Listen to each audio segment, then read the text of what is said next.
నమస్తే, welcome to వీథీ news. లక్ష్యం సమాజహితం. నేను రవలి. ముందుగా బులెటిన్ లో హెడ్లైన్స్ చూద్దాం. మంథని మున్సిపాలిటీ పరిధిలోని పోలీస్ స్టేషన్ లో Ramagundam commissioner Satyanarayana press meet. శాంతి భద్రతలపై విఘాతం కలిగించిన వ్యక్తులపై ఉపేక్షించేది లేదని హెచ్చరిక. నాగర్ కర్నూలు జిల్లా అచ్చంపేట్ వేరుశెనగ మెషిన్ బోల్తాపడి కూలీ దుర్మరణం. కూలీ మృతితో కుటుంబ సభ్యుల్లో అలుముకున్న విషాద ఛాయలు. నిర్మల్ జిల్లా మూదర్లో ప్రజల నీటి కష్టాలు. డివిజన్ స్థాయి అధికారులు పర్యటించి పనులు వేగవంతం చేయాలని సబ్ కాంట్రాక్టర్లు సూచన. ఏటీఎంలో చోరీలకు పాల్పడుతున్న 2 అరెస్ట్. నిందితుల వద్ద 38,000 నగదు స్వాధీనం చేసుకున్న పి గన్నవరం పోలీసులు. నకిలీ మద్యం తయారీ ముఠా గుట్టురట్టు చేసిన కర్నూలు జిల్లా డోన్ పోలీసులు. 70 లీటర్ల స్పిరిట్, 6,000 మద్యం బాటిల్స్ మూతలు స్వాధీనం. ఇక వివరాల్లోకి వెళితే పెద్దపల్లి జిల్లా మంథని మున్సిపాలిటీ పరిధిలోని పోలీస్ స్టేషన్లో Ramagundam commissioner Satyanarayana press meet నిర్వహించారు. ఈ సందర్భంగా ఆయన మాట్లాడుతూ శాంతి భద్రతలకు ఎవరూ విఘాతం కలిగించినా ఉపేక్షించేది లేదని తెలిపారు. శాంతి భద్రతలపై పోలీస్ శాఖ ప్రత్యేక దృష్టి కేంద్రీకరిస్తున్నామన్నారు. వ్యక్తిగత కక్షలతో జరిగిన దాడుల సంఘటనలు రాజకీయంగా సోషల్ మీడియాలో వైరల్ అవుతుందని, దాడి చేసిన వ్యక్తిని అరెస్ట్ చేశామన్నారు. ఎమ్మెల్యే శ్రీధర్ బాబు పోలీసులపై అనుచిత వ్యాఖ్యలు చేసినట్లు సోషల్ మీడియాలో తెలిసిందని, అనుచిత వ్యాఖ్యలు చేస్తే చట్ట ప్రకారం చర్యలు తీసుకుంటామని హెచ్చరించారు. సో మేము ఎన్ని జాగ్రత్తలు తీసుకున్నా ఈ 2-3 చిన్న స్వల్ప సంఘటనలు మంథనీలో ఏదో జరుగుతుందనే భావన ప్రజల్లో నెలకొల్పడానికి అవకాశం ఉంది. దాన్ని రూపుమాపడానికే ఏసీపీ, డీసీపీ గత 2-3 రోజుల నుంచి ఇక్కడ ఉండి పరిస్థితిని సమీక్షించి చర్యలు తీసుకున్నారు. నేను కూడా 2-3 రోజులు పాత బస్తీ బందోబస్తు చూసుకుని డైరెక్ట్గా ఇక్కడ రావడం జరిగింది. ఎవరు కూడా ఎటువంటి భయభ్రాంతులకు గురవలసిన అవసరం లేదు. Law and order is under full control. ఎన్నికల ప్రక్రియ అయిపోయింది. ఆ సరదాలు, సంతోషాలు, ఆ విమర్శలు ఎన్నికల వరకే ఉండాలి. ఇక మిగతా అయిపోయినాక ఇక లా అండ్ ఆర్డరు, చట్టం, జీవన విధానం వీటికి అందరూ కట్టుబడి ఉండాలి. ఎవరన్నా ఉద్దేశపూర్వకంగా తెలుసో తెలియక ఏమాత్రం తోక జాడించినా ఆ తోకలు కత్తిరించడం గ్యారంటీ. ఎవరు చట్టాన్ని ఉల్లంఘించినా ఎవరిని కూడా వదిలేది లేదు. చాలా కఠినమైన చర్యలు తీసుకోవడం జరుగుతుంది. నిన్న కూడా సరే, మొన్న అయితే ఎలక్షన్ విషయంలో ఏదో ఎగ్జిబిట్ చేయాలని వాళ్ళు భయభ్రాంతులకు గురవడం, వీళ్ళు అన్ని కొద్దిగా ఎక్సెస్గా చేయడం అన్నీ జరిగినాయి. కానీ నిన్న ఇన్సిడెంటు ఆరేపల్లి రాజేష్ని చంద్రశేఖర్ కొట్టడం కరెక్ట్ కాదు. అది కత్తితో తల మీద కొట్టడం. సో ఇమీడియట్గా అతను 307 కేసు కట్టి, అటెంప్ట్ మర్డర్ కేసు కట్టి అతను రిమాండ్ చేయడం జరిగింది. గతంలో కూడా అతను నడవడిక కానీ అతని నేర చరిత్ర కరెక్ట్గా లేదు. అతన్ని అతి త్వరలో పీడీ యాక్ట్ పంపించడం జరుగుతుంది. ఎవరో పర్సనల్గా ఉన్న విద్వేషాలని రాజకీయ పార్టీలకు ఆపాదించడం, లేకపోతే రాజకీయ పార్టీలు ఆ విషయాన్ని అడ్వాంటేజ్ తీసుకుని వాళ్ళ ఒక మీడియంగా వాడుకోవడం కరెక్ట్ కాదు. చట్టానికి అందరూ సమానులే. All are equal before law. ఎవరో ఉల్లంఘించినా చాలా కఠిన చర్యలు తీసుకోవడం జరుగుతుంది. కంప్లీట్ ఫోకస్ ఉంటుంది. ఎవరు ఎట్టి పరిస్థితుల్లో భయపడాల్సిన అవసరం లేదు. ఈ సందర్భంగా స్థానిక ఎమ్మెల్యే గారు కూడా పోలీసుల పట్ల అనుచిత వ్యాఖ్యలు చేశారన్నట్లు సోషల్ మీడియాలో సర్క్యులేట్ అవుతున్నాయి. దాన్ని కూడా సమగ్రంగా పరిశీలిస్తున్నాం. ఒకవేళ ఆయన ఉద్దేశపూర్వకంగా ఏమైనా అనుచితంగా మాట్లాడితే చట్ట ప్రకారం చర్యలు తీసుకోవడం జరుగుతుంది. ఒక్క కౌంటింగ్ అయిన తర్వాత ఒక 2-3 మొదలు స్వల్ప సంఘటనలో కొద్ది ఉద్రిక్తత దారితీసింది. ఈరోజు నేను ప్రెస్ కాన్ఫరెన్స్ పెట్టడానికి కూడా దానికి కారణభూతాలు అయినాయి. సో గెలుపోటములు ఆ ఓటర్సు మీద ఆధారపడి ఉన్నాయి. ఓటర్లను ఎవరు ప్రభావితం చేయలేరు. అధికార యంత్రాంగం కానీ కేవలం ఎలక్షన్ కమిషన్ ఆదేశాల మేరకు, అట్లాగే ఎన్నికల ప్రవర్తన నియమావళికి అనుగుణంగానే మేము అందరం కూడా ఎన్నికల ప్రక్రియని కండక్ట్ చేయడం జరిగింది. రాజకీయంగా రాజకీయ పార్టీలు ఒకరినొకరిని విమర్శలు చేసుకుంటారు. కానీ ఎన్నికల ఫలితాలు వచ్చిన తర్వాత ఓటర్ల యొక్క వాళ్ళ యొక్క నిర్ణయాన్ని అందరూ స్వాగతించాలి. ఎవరైతే ఓడిపోయారో వాళ్ళు ద్వేషం, అసూయ ఆ భావంతో ఉండకూడదు. అట్లా గెలిచిన వాళ్ళకి మంచిర్యాల జిల్లాలోని 9 మున్సిపాలిటీలు, ఒక మున్సిపల్ కార్పొరేషన్ సంబంధించిన ఎన్నికల ప్రక్రియ ముగిసింది. Mayor, deputy mayor, chairperson, vice chairperson ఎన్నుకోవడం జరిగింది. వాళ్ళు ప్రమాణ స్వీకారం చేయడం కూడా జరిగింది. నాగర్ కర్నూలు జిల్లా అచ్చంపేట వేరుశెనగ మెషిన్లో బోల్తా పడి కూలి మృతి చెందాడు. అచ్చంపేట మండలం పులిచాల గ్రామానికి చెందిన రమేష్ వేరుశెనగ మెషిన్ దగ్గర పనిచేయడానికి తాడూరుకు వెళ్లాడు. అక్కడ మధ్యాహ్నం సమయంలో పనులు చేస్తుండగా వేరుశెనగ యంత్రం మీద పడి మృతి చెందాడు. కాగా మృతునికి భార్య, ఒక చిన్నారి పాప ఉన్నారు. ఈ ఘటనతో కుటుంబ సభ్యుల రోదన పలువురి కంట తడి పెట్టించింది.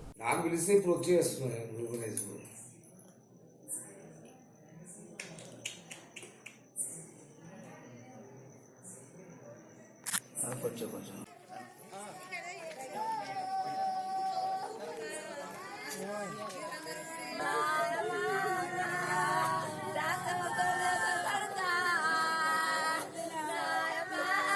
నిర్మల్ జిల్లా మూదర్లోని గ్రామ పంచాయతీ ఆధ్వర్యంలో ప్రజలకు త్రాగునీటి సరఫరా కొరకు దాదాపు 100కు పైగా బోర్లను ఏర్పాటు చేశారు. పంచాయతీ పరిధిలోని 16 వార్డుల వారీగా బోర్ మోటార్లు ఏర్పాటు చేసి ప్రజల నీటి ఇబ్బందులు కలగకుండా ప్రత్యేకంగా చర్యలు తీసుకున్నారు.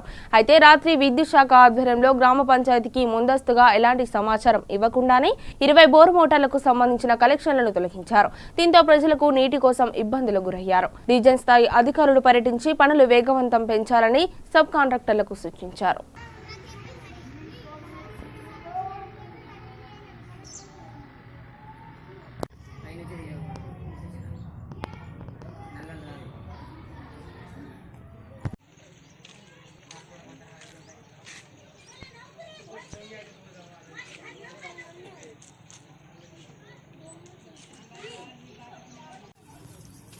రాలేదు, ఓళ్ళకి ఎవరికి ఇవ్వలేదు అని ఇప్పుడు కరెంటు మన గ్రామ పంచాయతీ నుంచి ఫీజులు తీసుకుపోతున్నారు.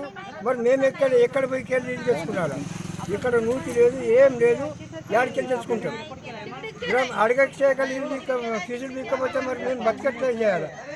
కేసీఆర్ నీళ్ళు ఎక్కడ అందలేదు, ఎక్కడ సర్వే కాలేదు, ఆడేమో నన్ను కూర్చోలేదు. ఇంటికి నల్ల ఎక్కడ వచ్చి చూసుకోమని వచ్చి.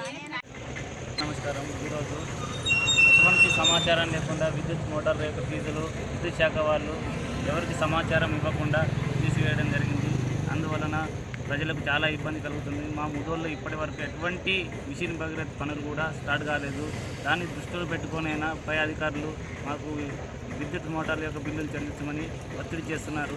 అందువల్ల మేము పై అధికారులను తెలుసుకున్న తర్వాతనే కడతామని చెప్పాము. అయినా వినకుండా ఎటువంటి సమాచారం ఇవ్వకుండా విద్యుత్ శాఖ వాళ్ళు మోటార్ యొక్క ఫీజులు నీకేసి మాకు చాలా ఇబ్బంది కలిగిస్తున్నారు. త్వరలోనే మిషన్ భద్రత స్టార్ట్ చేసి మాకు అన్ని విధాలా సహకరించాలని ప్రజలను అధికారులను కోరుకోవడం జరుగుతున్నది. మరి ముఖ్య ఉద్దేశం ఏంటంటే మా ముదోళ్ళు ఇప్పటి వరకు మిషన్ భగీరథ పనులు అస్సలు స్టార్ట్ కాలేదు.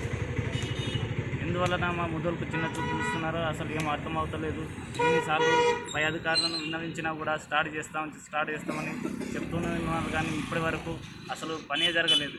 అసలు ఈ ఎండాకాలం దృష్టిలో పెట్టుకొని ఇటువంటి చర్యలు చేయడం వల్ల ప్రజలకు చాలా ఇబ్బంది కలుగుతున్నది. త్వరలోనే విద్యుత్ శాఖ వారు స్పందించి మాకు విద్యుత్ మోటార్లకు కనెక్షన్ ఇవ్వగలరని కోరుకుంటున్నాము. మరి ఈ విధంగా ఉంటే అందరం వార్డు మెంబర్లు, ప్రజలు కలిసి కలెక్టర్ను కూడా సంప్రదించి మాకు త్వరలోనే న్యాయం చేయాలని మిషన్ భగీరథ విషయంలో మరియు మాకు ఈ సమ్మర్లో నీటి ప్రాబ్లం కలగకుండా చూడాలని కోరుకుంటున్నాం. లోని చాలా గల్లీలలో ఈరోజు కరెంటు అధికారులు కరెంటు పీకేయడం జరిగింది, ఫీజులు పీకేయడం జరిగింది. దీన్ని మేము తీవ్రంగా ఖండిస్తూ ఉన్నాము. ప్రజా సమస్యలపైన ఈరోజు కేసీఆర్ గారు గత కొన్ని సంవత్సరాల నుంచి డెడ్ లైన్ ఇస్తున్నా ఈ అధికారులు మాత్రం నిర్లక్ష్యం వహిస్తున్నారు. మిషన్ భగీరథ పనులు ముదోల్లో కనీసం 15% కూడా వర్క్ కాలేదు. ఇలాంటి సమయంలో మీరు కరెంటు వీకేయడం సరైనది కాదు. ప్రజల సమస్యలను మీరు గుర్తించాలి, కానీ ప్రజా సమస్యలను మరీ పెంచడాన్ని మేము తీవ్రంగా ఖండిస్తూ ఉన్నాము. వెంటనే అధికారులు స్పందించి వాటర్ వచ్చే విధంగా చూడండి. ప్రజలు చాలా బాధపడుతున్నారు. గ్రామ పంచాయతీ నుంచి కూడా గ్రామ సర్పంచ్ గారు కరెంటు కడతామన్నా కానీ వాళ్ళకు అవకాశం ఇవ్వడం లేదు. ముదోల్లోని ప్రజాప్రతినిధులు ప్రతి ఒక్కరూ ఈ విషయం పైన స్పందించి వెంటనే ప్రకటన ఇవ్వండి, ప్రజల కొరకు మీరు అండగా నిలవండి. కాబట్టి నేను ప్రజాప్రతినిధులతో విజ్ఞప్తి చేస్తూ ఉన్నాను, ప్రజలకు అండగా ఉండండి, దయచేసి వీరి సమస్యలను మీరు పట్టించుకోండి. మరియు ఇంకొక డిమాండ్ ఏం చేస్తున్నామంటే, మీరు ఎటువంటి సూచన లేకుండా ఎటువంటి దండోరీ లేకుండా మీరు ఫీజులు పీకేయడాన్ని మేము తీవ్రంగా ఖండిస్తూ ఉన్నాము. దీన్ని ఏఈ గారి పూర్తి బాధ్యత వహించి ఏఈ గారిని సస్పెండ్ చేయాలని నేను డిమాండ్ చేస్తూ ఉన్నాను. ఏఈ గారిపైన వెంటనే చర్యలు తీసుకోవాలని గ్రామ పంచాయతీ తరపున వీళ్ళందరి తరపున నేను డివైఎఫ్ఐ జిల్లా అధ్యక్షునిగా డిమాండ్ చేస్తూ ఉన్నాను. నీళ్ళు లేవు, ఏం లేవు, మా ఊళ్ళో నల్లలు లేవు. సర్కారు మేము నల్లలు పైసలు ఇచ్చి పెట్టుకోవాలి, నల్లలు రాకొచ్చినాయి. మాకు బాగా బాధ అవుతున్నది. మోటార్ బంద్ చేస్తున్నారు, సర్పంచ్ వచ్చిండ్రు. మేము ఎట్లా చేయాలి? ఇప్పుడు మాకు నీళ్ళు లేవు, అన్నం అందలేము, కూల అందలేము, అందరు ఇంటికా ఉంటున్నాము. అన్నం లేక ఏం లేక మేము ఎట్లా చేయాలా? ఫీజులు అన్ని తీసుకుపోయిండ్రు మాకు చెప్పకుండా. ఇప్పుడు తాగమంటే నీళ్ళు లేవు మాకు. వాళ్ళు మాట్లాడతలేరు, ఏ నాయకుడు రాకొచ్చిండు మాట్లాడతలేరు. మేము ఎట్లా చేయాలి? ఇప్పుడు మాకు నీళ్ళు తాగమంటే లేవు, 3 దాకా తాళం లేదు, మాకు తిండి లేదు, ఏం లేదు. ఏటీఎం వద్ద మాటు వేసి చోరీలకు పాల్పడిన వైనం తూర్పుగోదావరి జిల్లాలో చోటు చేసుకుంది. ఎవరైనా డబ్బులు తీసుకోవడం రానివారు, పిల్లలతో ఉన్నవారు ఉంటే నన్ను తీయమంటారా అంటూ ఎంతో వినయం ప్రదర్శిస్తాడు. ఇలా వినయం ప్రదర్శించిన అపరిచిత వ్యక్తి తూర్పుగోదావరి జిల్లా పి గన్నవరంలోని ఎస్బీఐ ఏటీఎంలో 2 ఖాతాదారులను బురిడి కొట్టించి 38,000 నగదు కాజేశాడు. వీరిని మాటు వేసి పి గన్నవరం పోలీసులు అదుపులోకి తీసుకున్నారు.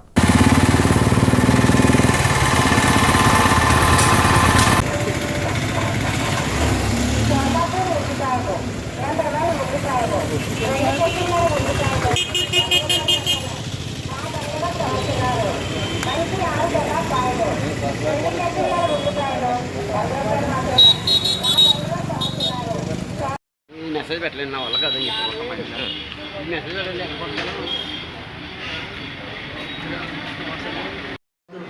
ప్రధానమంత్రిగా అతను ఉంచడం ఉన్నారని అంత ముందే ఇద్దరు ముగ్గురు ఉన్నారు. అప్పుడు ఏం చేయాలంటే ఎంత 10,000 రూపాయలు కావాలని అన్నారు. అప్పుడు ఇలాగ పండినా అతను పెట్టాడండి. నెంబర్ చెప్పమన్నాడు.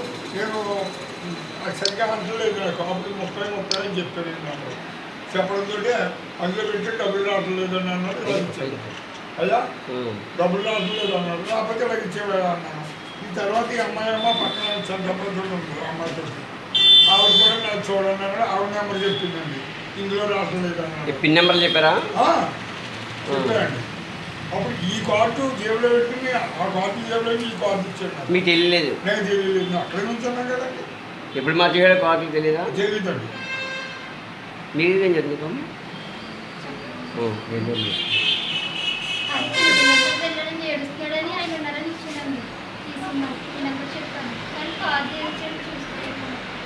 తర్వాత మీకు ఎలా తెలిసింది? అది మీకు పోయినట్టు, డబ్బులు పోయినట్టు.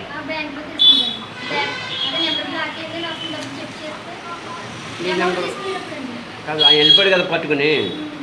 తర్వాత మీకు బ్యాంకులో డబ్బులు లేవని చెప్పాడు కదా, అతను పని చేయట్లేదు అన్నాడు కదా. మళ్ళీ బ్యాంకులో వెళ్ళారు మీరు? ఏది కార్డు చూడమన్నా? మీరు ఏటీఎం దగ్గర వెళ్ళారు కదా, వెళ్ళే టైంకి అది మీరు సబ్జెక్ట్ చెక్ చేసుకోకపోవడం వల్ల జరిగింది. అది అబ్బా నేను ఎదుర్కొన్నాను ఉన్నానండి. నేను మరి ఎలా తీసేవాడు ఇచ్చాడో నాకు ఇదే కదా, నేను ఈ రోజులో ఉండిపోయినట్టు కర్నూలు జిల్లాలో నకిలీ మద్యం తయారీ నిందితుల అరెస్ట్ సందర్భంగా డోన్ పట్టణ పోలీస్ స్టేషన్లో నిర్వహించిన పాత్రికేయుల సమావేశంలో Kurnool excise deputy commissioner Chennakesavarao నిందితులను ప్రవేశపెట్టి వివరాలను వెల్లడించారు. నకిలీ మద్యం తయారీ చేసిన ముఠాను గుట్టురట్టు చేశారు. పట్టణ సమీపంలో ఉన్న పేరంటాలమ్మ గుడి వెనకాల నకిలీ మద్యం తయారు చేస్తున్న 7 మందిని పోలీసులు అరెస్ట్ చేశారు. ప్రధాన నిందితులు పుట్లూరు శ్రీను, అయ్యప్పతో పాటు మరో 18 మంది నిందితులు పరారీలో ఉన్నారు. నకిలీ మద్యం తయారీ కోసం ఉపయోగిస్తున్న 70 లీటర్ల స్పిరిట్, 6,000 మద్యం బాటిల్స్ మూతలను వారు స్వాధీనం చేసుకున్నారు. కంబాలపాడు రోడ్లో ఈ పేరంటాలమ్మ గుడి బ్యాక్ సైడ్ ఈ కొంతమంది వ్యక్తులు ఆడ కొంత ఈ అనుమానాస్పదంగా పొజిషన్లో కలిగి ఉంటే వాళ్ళని పట్టుకోవడం జరిగింది. వాళ్ళని విచారిస్తే వినోద్ కల్లాలు, శ్రీనివాస గౌడు అండ్ రంగస్వామి, రాంబాబు, మనోహర్ గౌడ్ అని తెలుసుకున్నాము. వాళ్ళ దగ్గర చెక్ చేస్తే వాళ్ళ దగ్గర వచ్చి దాదాపుగా 2 క్యాన్స్ 35 లీటర్స్ కెపాసిటీ ఉండేటివి, స్పిరిట్ సంబంధించినటువంటి దాదాపు టోటల్ 70 లీటర్స్ ఆఫ్ స్పిరిట్ దొరికింది. అట్లాగే 6000 క్యాప్స్, అంటే మనము ఈ caps imperial blue and mansion MC whisky సంబంధించినటువంటి లిస్ట్ మనకి దొరుకుతున్నాయి. తర్వాత వాళ్ళు కొంత కన్ఫెస్ చేశారు. మేము ఈ అంతా తయారు చేసినటువంటి లిక్కర్ బాటిల్స్ అన్నీ ఒక చోట ఉన్నాయంటేనే వాళ్ళు తీసుకొని నేను తర్వాత డోన్ సిఐ, తర్వాత ఎక్స్ఎస్ఏ కృష్ణమూర్తి, ఇంకా వాళ్ళ సిబ్బంది అంతా కలిసి మళ్ళా మేము ఇంకో చోటికి పోతే మనోహర్ హోమ్ ఇంటి దగ్గర పరిసర ప్రాంతాల్లో మేము అక్కడ కంబాలపాడు రోడ్లో అరెస్ట్ చేసిన సమాచారం కనుక్కున్నారో తెలియదు. వాళ్ళు మళ్ళీ అక్కడి నుంచి స్టాక్ చేంజ్ చేయాలని ప్రయత్నం చేస్తుండగా ఇమ్మీడియట్గా మేము పోవడం జరిగింది. అక్కడ దాదాపుగా 300 బాటిల్ వాటర్ అంటే ఈ స్పిరిట్ ద్వారా తయారు చేసినటువంటి ఈ ఫేక్ లిక్కర్ అనమాట, అంటే మామూలు ఒరిజినల్ కాదు. అవి మనం అక్కడ 180 ml బాటిల్స్, 300 బాటిల్స్ మనం అక్కడ సీజ్ చేయడం జరిగింది. ఆ తర్వాత మాకు విచారణలో ఇదంటే దీనికి సంబంధించి కొంతమంది వ్యక్తులు వీళ్లకు ఇదిగా సపోర్ట్ చేస్తూ ఉన్నారనే సమాచారం తెలుసుకున్నాము. దీంట్లో పుట్లూరు రవి, పుట్లూరు శ్రీను అండ్ అయ్యప్ప అనేసి ప్రధానంగా తెలుస్తూ ఉంది. వీళ్ళకు మేము వెనకాల ఉండి మేము చూసుకుంటామని చెప్పడం వల్ల వీళ్ళు ధైర్యంగా ముందు బంకర్లు అలాంటివి ఏర్పాటు చేసుకొని చెప్పిన తర్వాత దీనికి సంబంధించి చాలా విషయాలు తెలిసాయి. రామ్ గౌడ్, రాకేష్ కల్లాల్ అనేసి ఎప్పుడైతే ఈ వినోద్ కల్లాల్ కొడుకున్నాడు అబ్బాయి, ఈ అబ్బాయి కూడా దీంట్లో పాత్రధారి. వీళ్ళంతా హుబ్లీలో ఉంటారు. రోహిత్ కల్లాలు వీళ్ళంతా కూడాను, సునీల్ కల్లాల్ అనేసి ఈ మెయిన్ ముద్ద యొక్క బంధువులు మరియు వాళ్ళ కొడుకు అనమాట. తర్వాత రాజా, బాబు, మంజు, వినయ్ చతురే అండ్ సంజయ్ మెర్వాడి అనేసి వీళ్ళు క్యాప్స్ తయారు చేసి పంపిస్తారనమాట. అక్కడ వీళ్ళు కూడా హుబ్లీలో ఉంటారు. తర్వాత అద్దంకి గోపి, అద్దంకి శ్రీనివాస్ అనేసి అద్దంకిలో మొన్న అరెస్ట్ చేయడం కూడా జరిగింది వీళ్ళ గురించి. ఇలా విషయాలన్నీ వీళ్ళ ద్వారా మనం తెలుసుకోవడం జరిగింది. దీని మీద ఇప్పుడున్నటువంటి అప్స్టాండింగ్ ఎవరైతే ఉన్నారో వాళ్ళని అరెస్ట్ చేస్తే ఇంకా పూర్తి వివరాలు మనకు వచ్చేటువంటి అవకాశం ఉంది. కాబట్టి ఈ కంటిన్యూషన్ ఆఫ్ ఇన్వెస్టిగేషన్లో భాగంగా వాళ్ళ మీద ఫర్దర్ యాక్షన్ అయితే తీసుకుంటాము. ఇది ఈ యొక్క కేసు, ఈ వివరాలకు సంబంధించినటువంటి పంచనామాకు సంబంధించి కేసు ఒకటి మనం డోన్ టౌన్లో రిజిస్టర్ చేయడం జరిగింది. దాంట్లో ఈ ముద్దాలందరినీ పొందుపరిచి section 34 excise act, 328, 420 IPC read with 120B కింద ఈ పైన మేము చెప్పినటువంటి పేర్లందరి మీద కేసు నమోదు చేయడం జరిగింది. ఏపీ సీఎం జగన్ పై టీడీపీ ఎమ్మెల్యే చినరాజప్ప ఫైర్ అయ్యారు. తూర్పుగోదావరి జిల్లా కాకినాడలో విలేకరులతో మాట్లాడుతూ హింసించే రాజు పులకేసిగా సీఎంగా జగన్ రికార్డు సృష్టించిన తుగ్లక్ పాలన తరహాలో కొనసాగిస్తున్నారని అన్నారు. బిల్లును సెలెక్ట్ కమిటీకు పంపించడంతో జగన్ మండలిని రద్దు చేస్తానని చెప్పడం విడ్డూరంగా ఉందని అన్నారు. 11 కేసులున్నా ఏమన్నా ముద్దగా ఉన్నాడు. ఈడీ కేసు ఉంది. రోజు కోర్టుకి శుక్రవారం కోర్టుకు వెళ్ళే పరిస్థితి. కోర్టు ఏమో ఖచ్చితంగా అటెండ్ అవ్వాలని చెప్పి హుకుం జారీ చేయటం. మరి ఎలా అనుకున్నా నేను అన్నీ కూడా ఏమైతే అనుకున్నా చేయాలని ఆలోచనతో ఆయన ఉన్నప్పుడు ప్రజలు కూడా వ్యతిరేకించడం, ఈ సమస్యల మీద సతమతం అవుతూ హింసించే ముఖ్యమంత్రిగా ఇవాళ ప్రజలకు వచ్చాడు. మనకు గుర్తొస్తుంది మరి 23వ పులకేసి మన భారతదేశంలో పరిపాలన చేశాడు. ఆయన కూడా అలాగే హింసించే 23వ పులకేసిగా చరిత్రలో నిలిచిపోయాడు. ఈయన కూడా అదే పద్ధతిలోకి వచ్చాడు. అలాగే తుగ్లక్ గారు, మహమూద్ బిన్ తుగ్లక్ అనే రాజు గారు పరిపాలించాడు. ఢిల్లీ నుంచి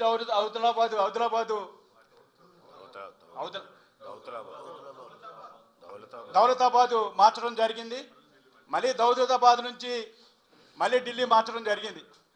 ఆ మార్పులో చాలామంది ప్రజలు ఇబ్బంది పడి చాలామంది చనిపోవడం జరిగింది. ఆయన గుర్తొస్తున్నాడు ఇవాళ. ఎందుకంటే ఈయన ముఖ్యమంత్రి అయిన తర్వాత ఈ 23వ పులకేసి కానీ ఈ మన తొక్కలకు గారి ఇవాళ ప్రజలందరూ గుర్తొచ్చారు. ఇవాళందరూ కూడా ఈయన చేసే కార్యక్రమాలు. ఈయన పరిపాలన ఎలా ఉందంటే మరి రాజధాని మార్చాలని చెప్పి ఇవాళ ప్రయత్నం చేశాడు. ఇవాళ ప్రజలు వ్యతిరేకించారు. ఆ భూమిని ఇచ్చిన వాళ్ళందరూ కూడా ఉద్యమం చేస్తున్నారు, చనిపోతున్నారు కూడా. ఆ భూమి ఇచ్చిన వాళ్ళందరూ కూడా జడిసిపోయి మేము భూమిని ఇచ్చాం, మా బతికేంటి, మా పిల్లలు బతికేంటి అని చెప్పి ఇలా మరి చాలామంది చనిపోయిన పరిస్థితి మనందరికీ తెలుసు. అయినా ఇంక లెక్కలేదు. ఇలా ప్రాంతాలు కూడా అన్ని ప్రాంతాల్లోనూ కూడా ఇబ్బందులు ఉన్నాయని చెప్పినా ఇలా ఆయన లెక్క చేయలేదు. మరి అసెంబ్లీలో పెట్టాడు, మరి కౌన్సిల్లో పెట్టాడు. తెలుగుదేశం వ్యతిరేకం చేస్తే ఈవేళ కక్ష సాధింపుగా కౌన్సిల్ సెలెక్ట్ కమిటీ పంపితే కక్ష సాధింపుగా దాన్ని కూడా రద్దు చేయడానికి వెనకాడకుండా రద్దు చేయడం జరిగింది. ఈయన మెంటాలిటీ మనకు అర్థమవుతుంది. హెరాస్మెంట్ ఈయన మెంటాలిటీ కూడా. నేను అనుకున్నది అవ్వాలనే ఆలోచన తప్ప రెండోది ఏమీ లేదు.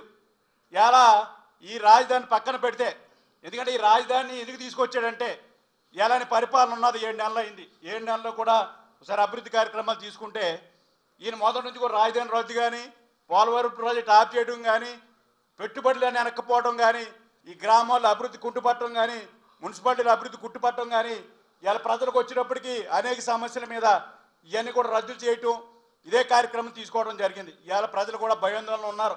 నా ఓల్డ్ ఏజ్ పెన్షన్ పోద్దా, నా కార్డు పోద్దా అని చెప్పి ఇవాళ ఆందోళనతో ప్రజలందరూ కూడా సామాన్యులు అందరూ ఉన్నారు. ఎవరికి నిద్ర లేదు. ఈయన పరిపాలన వచ్చిన కాడి నుంచి కూడా ప్రజలు ఆందోళన ఉన్నారు. ఎందుకంటే ఈయన ఏ నిర్ణయం తీసుకుంటాడో పిచ్చితొక్కులకు పరిపాలన అని చెప్పి ఇలా ఆలోచనతో ఇవాళ ప్రజలందరూ కూడా ఇబ్బంది పడే పరిస్థితి వచ్చింది. మరి ఇవాళ చంద్రబాబు నాయుడు గారు మనందరికీ తెలుసు, ఆయన ముఖ్యమంత్రిగా పనిచేశాడు, ప్రతిపక్ష నాయకుడిగా పనిచేశాడు. ఈ రోజు కూడా కష్టపడి పనిచేస్తున్నాడు. ఈయన ఉద్దేశం ఏంటంటే ఒక రాష్ట్రం మంచి రాష్ట్రం కావాలి, ఓ మంచి రాజధాని కావాలి, ప్రజలందరూ సుఖశాంతితో ఉండాలని చెప్పి పనిచేసాం. ఇలా గ్రామాల్లో అభివృద్ధి చేసాం, మున్సిపాలిటీలు అభివృద్ధి చేసాం. ఎక్కడా కూడా కనపట్లేదు 7 నెలలుగా కూడా. ఇలా ఎక్కడ అభివృద్ధి జరగట్లేదు. తన్ని పెట్టి కూర్చున్నారు. ఎమ్మెల్యేలు అందరూ కూడా ఆందోళన ఉన్నారు. ఎమ్మెల్యేలకు ఇంటర్వ్యూ లేదు, మంత్రులకు ఇంటర్వ్యూ లేదు. ఇవాళ ఎక్కడ కూడా అభివృద్ధి కార్యక్రమాలు జరగట్లేదు. సమాధానం చెప్పని పరిస్థితిలో ఇవాళ నిన్న కూడా మరి చాలా మంది గైరాజరు బిల్లు పెడితే గైరాజరు అయ్యే పరిస్థితి కూడా వచ్చింది. మైనర్ బాలికపై అత్యాచారానికి పాల్పడిన వ్యక్తిని ప్రకాశం జిల్లా పోలీసులు అరెస్ట్ చేశారు. ఒంగోలు కొత్తపట్నం మండలంలోని ఒక కూల్ డ్రింక్ షాప్ లో పనిచేసే ఓ మైనర్ అమ్మాయితో ఓ మైనర్ బాలుడు పరిచయం పెంచుకున్నాడు. ఈ క్రమంలో మాయమాటలతో నమ్మించి ఎవరూ లేని ప్రాంతానికి తీసుకువెళ్లి అత్యాచారానికి ఒడిగట్టాడు. సమాచారం అందుకున్న పోలీసులు కేసు నమోదు చేసుకుని దర్యాప్తు చేపట్టారు.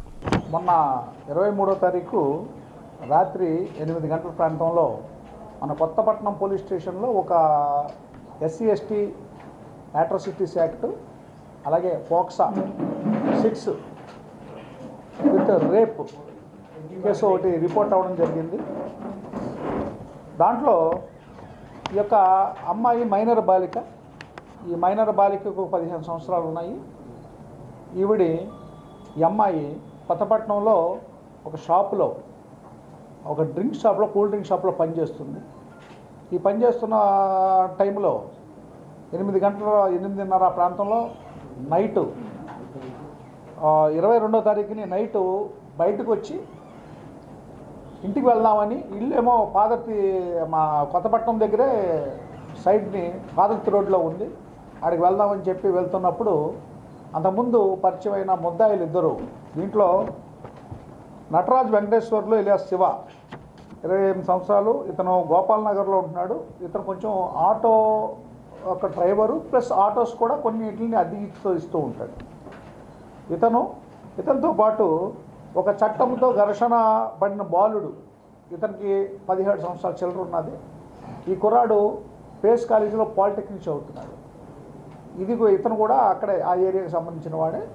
సో ఈ పిల్లవాడు అతను ఇద్దరు కలిసి అంతకుముందు ఈ యొక్క కూల్ డ్రింక్ షాప్కి వచ్చి ఈ అమ్మాయితో మాట్లాడారు. మాట్లాడిన దాని మీద ఈ అమ్మాయిని తీసుకొని అక్కడ ఆ పాదర్తి సైడ్ ఉన్న ఒక ఫీల్డ్స్లోకి తీసుకెళ్ళడము, అక్కడ అమ్మాయిని మరి మానభంగం చేయడం, అక్కడి నుంచి మళ్ళీ ఒక స్కూటీ మీద ఎక్కించుకొని ఈతముక్కల వెళ్ళే రోడ్లో దగ్గర సూరారెడ్డిపాలెం దగ్గర ఒక మనకి ఎక్కడైతే ఒక రైల్వే గేట్ ఉంటుందో ఆ రైల్వే గేట్ యొక్క తుప్పల్లో ఆ సైడ్ కూడా మరి అక్కడ కూడా ఈ అమ్మాయిని మీద అత్యాచారం చేసి తర్వాత ఈ కేసులో నిందితుడైన నటరాజ్ వెంకటేశ్వర్లు ఇంటికి తీసుకొని పోయి అక్కడ కూడా తెల్లారగట్ల దాకా ఆ అమ్మాయిని నిర్బంధించి ఆ అమ్మాయిని అనుభవించడం జరిగింది.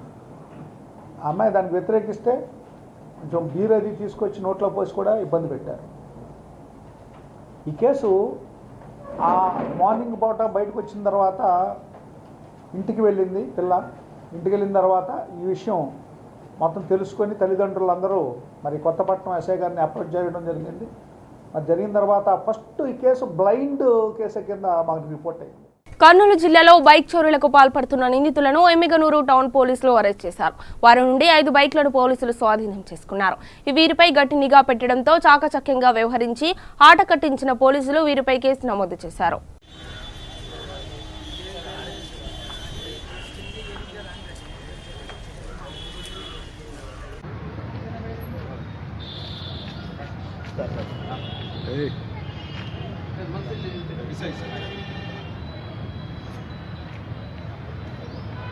వివిధ ప్రాంతాల నుంచి పెద్ద ఎత్తున ప్రజలు. ఈ సందర్భంలో కొన్ని బైకులు పోయినాయని కంప్లైంట్ రావడం జరిగింది. సుమారు 5 మంది వ్యక్తులు వచ్చి తమ బైకులు పోయినాయని కంప్లైంట్ జరిగితే వెంటనే మా ఎస్ఐ శ్రీనివాసరావు గారు, శరత్ కుమార్ రెడ్డి గారు వాళ్ళ ఆధ్వర్యంలో హెడ్ కానిస్టేబుల్ ఖాద్రి, చంద్ర, దశరథ్, సుధాకరు వీళ్ళొక టీం ఫామ్ అయ్యి ఇంకా మిగతా వాళ్ళు ఫామ్ అయ్యి ఈరోజు ఒక వ్యక్తిని పట్టుకోవడం జరిగింది. ఆ వ్యక్తి పేరు బోయ రంగయ్య నాయుడు అని. ఇతని అరెస్ట్ చేసి ఇతని అధీనంలో ఉన్న 5 దొంగ బైకులను రికవర్ చేశారు. అనంతపురం జిల్లాలో రోడ్డు రవాణా కార్యాలయం సమీపంలో మురికి నీరు ప్రవహిస్తున్న అధికారులు పట్టించుకోవడం లేదని, దుర్వాసనతో ప్రజలు ఇబ్బందులు ఎదుర్కొంటున్నారని నగరవాసులు వాపోతున్నారు. ఇప్పటికైనా అధికారులు స్పందించి వెంటనే చర్యలు తీసుకోవాలని కోరుతున్నారు.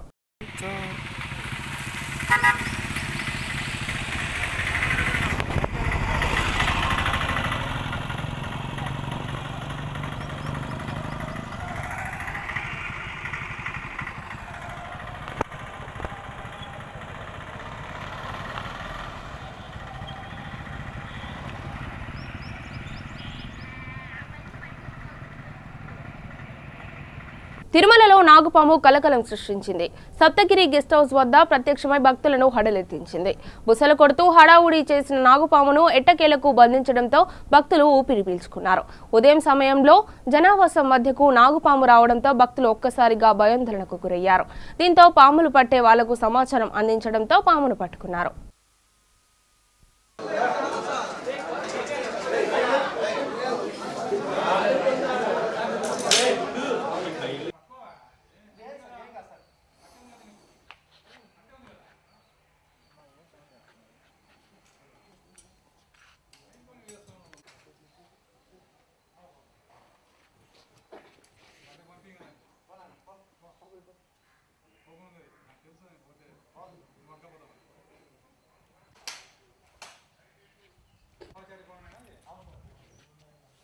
భాస్కర్ నాయుడు అందరికీ తెలిసిందే. ఫస్ట్ వరాసాంగ్ గెస్ట్ హౌస్ నాకు అది 6 అడుగులు విషమైంది, అది ఒకటి పట్టాను. ఇమీడియట్గా సప్తగిరి గెస్ట్ హౌస్ 71వ నెంబర్లో పాము ఉందని ఫోన్ చేశారు. అది చూస్తే అది బిల్లుడు పాము అంటారు అనమాట, దాన్ని లేదా తాటికెట్ల పాము, అది ఒకటి పట్టుకున్నాను. మొత్తం అది అపాచార వల్ల అవి పాము ఒకటి, బిల్లుడు ఒకటి. బిల్లుడు అంటే తాటికెట్ల పాము అదొకటి. ఈ నాగుపాము మటుకు 6 అడుగులు మంచి విషమైన పాము, బాగా మంచి కూర, బాగా విషయం మీద ఉండాలి కాబట్టి. బులెటిన్ ముగించే ముందు హెడ్లైన్స్ మరొకసారి చూద్దాం. మంథని మున్సిపాలిటీ పరిధిలోని పోలీస్ స్టేషన్ లో Ramagundam commissioner Satyanarayana press meet. శాంతి భద్రతలపై విఘాతం కలిగించిన వ్యక్తులపై ఉపేక్షించేది లేదని హెచ్చరిక. నాగర్ కర్నూలు జిల్లా అచ్చంపేట్ వేరుశెనగ మెషిన్ బోల్తాపడి కూలీ దుర్మరణం. కూలీ మృతితో కుటుంబ సభ్యుల్లో అలుముకున్న విషాద ఛాయలు. నిర్మల్ జిల్లా మూదర్లో ప్రజల నీటి కష్టాలు. డివిజన్ స్థాయి అధికారులు పర్యటించి పనులు వేగవంతం చేయాలని సబ్ కాంట్రాక్టర్లు సూచన. ఏటీఎంలో చోరీలకు పాల్పడుతున్న 2 అరెస్ట్. నిందితుల వద్ద 38,000 నగదు స్వాధీనం చేసుకున్న పి గన్నవరం పోలీసులు. నకిలీ మద్యం తయారీ ముఠా గుట్టురట్టు చేసిన కర్నూలు జిల్లా డోన్ పోలీసులు. 70 లీటర్ల స్పిరిట్, 6,000 మద్యం బాటిల్స్ నూతన స్వాధీనం. ఇవి బులెటిన్ అప్డేట్స్. మరిన్ని అప్డేట్స్ కోసం చూస్తూనే ఉండండి VT న్యూస్.